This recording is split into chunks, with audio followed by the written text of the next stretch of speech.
आशा करता हूं आप सब बहुत अच्छे होंगे। मेरा नाम है सिद्धांत अग्निहोत्री। स्टडी ग्लोस पे आपका बहुत बहुत स्वागत है। दोस्तों, आज हम वक्फ बोर्ड की बात करेंगे। तेलंगाना हाईकोर्ट ने वक्फ बोर्ड की प्ली को डिसमिस किया। वक्फ बोर्ड ये कह रहा था कि 5 सितारा होटल हमारा है। पहले तो मैं कल से स्मार्ट बोर्ड पे लेक्चर करूंगा, क्योंकि आज हम बाहर हैं, उत्तराखंड में है थोड़ा सा। तो कितनी पावर है वक्फ बोर्ड के पास, क्यों डिस्प्यूट है इनकी प्रॉपर्टीज को लेके, ये सारी चीजें अब हम जानेंगे। वक्फ बोर्ड और उससे जुड़ी दौलत लगातार चर्चा में है। पिछले साल जो है भाजपा विधायक हरनाथ सिंह यादव ने एक वो प्राइवेट मेंबर बिल लाए थे, एक निजी विधेयक बिल लाए थे वो, जिसमें ये कहा था कि जो वक्फ एक्ट है 1995 इसको खत्म कर देते हैं। उनका कहना था कि ये लोकतंत्र के विपरीत है, यानी कि जो डेमोक्रेसी उसके अगेंस्ट है, और देश हित में इसको समाप्त कर देना चाहिए। हालांकि बिल पर कोई फैसला नहीं लिया जा सका, लेकिन वक्फ बोर्ड निशाने पर जरूर आ गया। कानून इसके आसपास असीमित ताकतें हैं। आपको बता दूं, बहुत ताकतें हैं यहां पे। इस कानून के पीछे जो है काफी ताकतें लगी हुई हैं। अब कई बार इसका मनमाना इस्तेमाल किया जाता है। तो पहले तो आपको यह समझना है कि वक्फ का मतलब क्या क्या होता है। वक्फ अरबिक वर्ड वकूफा से बना है। अब इसका मतलब होता है ठहरना, ठीक है। तो वक्फ का मतलब है वो ट्रस्ट या जायदाद जो जन कल्याण के लिए समर्पित की जाए। इस्लाम में ये एक तरीके का धर्मार्थ बंदोबस्त है, आप ये कह सकते हो। मतलब उस जायदाद को कहते हैं जो इस्लाम को मानने वाले दान करते हैं। यानी कि एक तरीके से अगर आपके पास कोई प्रॉपर्टी है और अगर आपने उसको इस्लाम के लिए दान कर दिया तो दैट कुड बिकम वक्फ, ठीक है ना।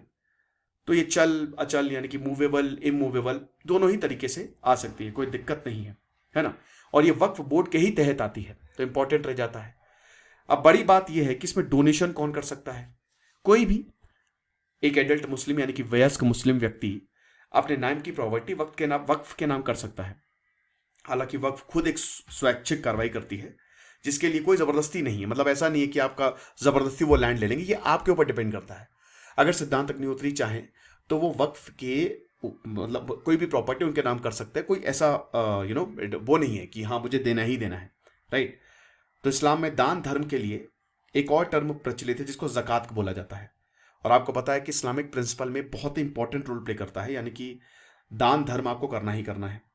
तो जो हैसियतमंद मुसलमान है उनके लिए तो ये अनिवार्य है, यानी कि जो अमीर मुस्लिम है उनके लिए काफ़ी अनिवार्य है।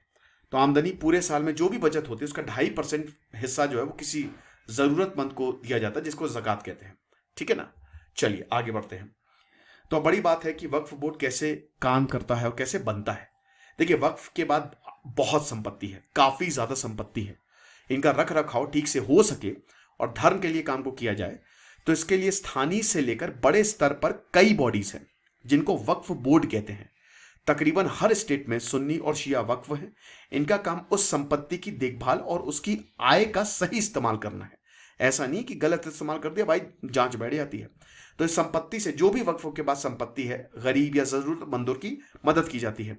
मस्जिद या अन्य धार्मिक संस्थानों को बनाए रखना, शिक्षा की व्यवस्था या अन्य धर्म के कामों के लिए पैसा देना, तो ये सारी चीजें जो है वो इसमें शामिल है। सेंटर ने वक्फ बोर्डों के साथ तालमेल के लिए सेंटर वक्फ काउंसिल बनाया हुआ है। देखिए, इसको पूरी बैकिंग है, ठीक है ना, पूरी सरकार की बैकिंग, सबकी बैकिंग है। क्योंकि भारत में जो धर्म है, चाहे हिंदू हो, चाहे मुस्लिम हो, चाहे सिख हो, चाहे ईसाई, वो अपने हिसाब से जो है वो उसको मान सकते हैं, उसमें कोई दिक्कत नहीं है। आर्टिकल 25 से लेकर 20 right to freedom of religion की बात करता है। तो Waqf assets management system of India के मुताबिक देश में कुल 30 वक्फ बोर्ड हैं और उनके हेडक्वार्टर ज्यादातर राजधानियों में, यानी कि हर राज्य में एक वक्फ बोर्ड और उसका जो हेडक्वार्टर है वो उसकी कैपिटल में है, ठीक है।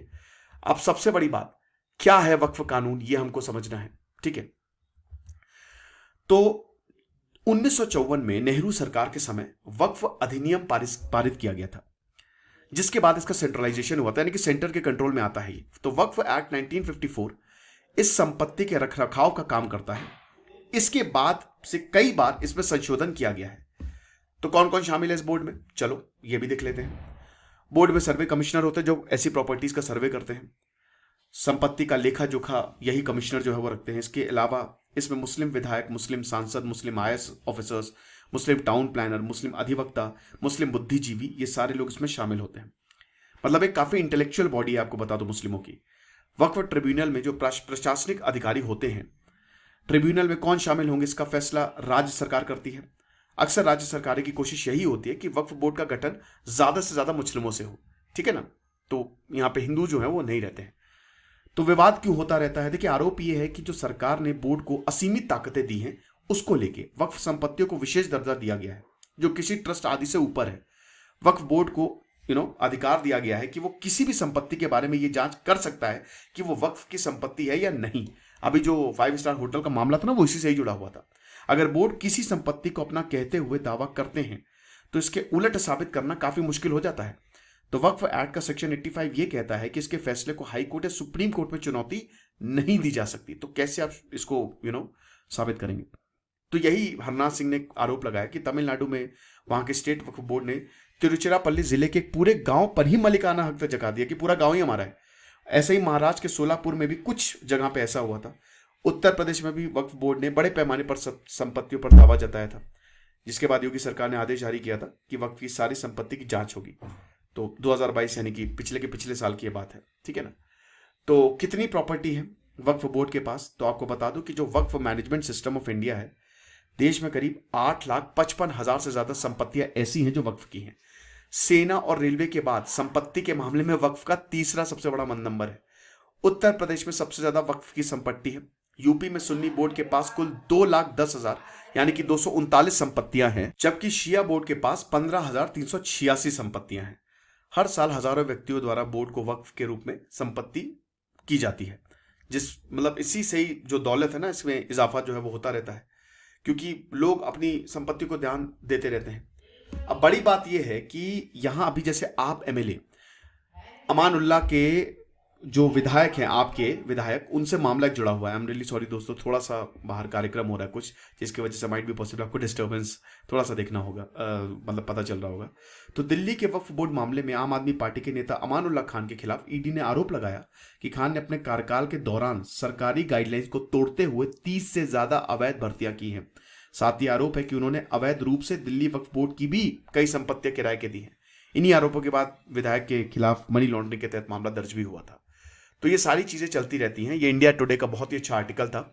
बट दोस्तों देखिए, जो गलत है वो गलत है, और अगर सरकार चाहे, एवरीथिंग डिपेंड्स ऑन गवर्नमेंट, तो वो इसकी जांच करा सकती है। बाकी ठीक है, प्रॉपर्टी बनाने का हक सबको है। तो खुश रहिए, पढ़ते रहिए। दिस इज सिद्धांत अग्निहोत्री साइनिंग ऑफ।